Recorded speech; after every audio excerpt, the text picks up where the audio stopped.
AI क्रांतीचा सर्वात मोठा लाभार्थी कोण असेल?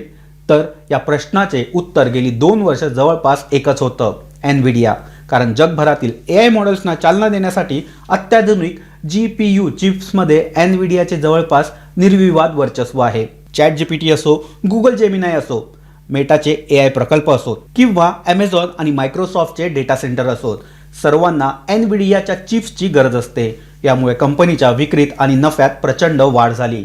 समभाग किंमत अनेक पटीने वाढली. बाजार मूल्य $1 ट्रिलियन मध्ये पोहोचले आणि AI क्रांतीचं प्रतीक म्हणून एनव्हिडियाची ओळख ही निर्माण झाली.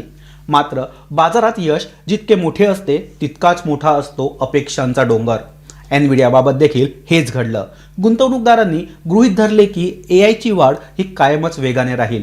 प्रत्येक तिमाहीत विक्रमी असेल, प्रत्येक वर्ष मागील वर्षांपेक्षा चांगलं असेल. पण बाजार वास्तवापेक्षा खूप पुढे गेला आहे आणि याच कारणामुळे कोणतीही नकारात्मक बातमी आली की मोठी नफा वसुली होण्याची शक्यता वाढते. आणि गेल्या आठवड्यात नेमकं तेच झालं. रोजगार आकडेवारी, बॉन्ड उत्पन्नातील वाढ, व्याजदर कपातीबाबतची अनिश्चितता आणि आधीपासून असलेली नफा वसुली हे सर्व घटक एकाच वेळी समोर आले. परिणाम, एनव्हिडियामध्ये मोठी विक्री झाली. पण मित्रांनो, आता सर्वात मोठा प्रश्न आहे की फक्त एनव्हिडियाची समस्या आहे का, की AI बबल फुटण्याची सुरुवात झाली आहे?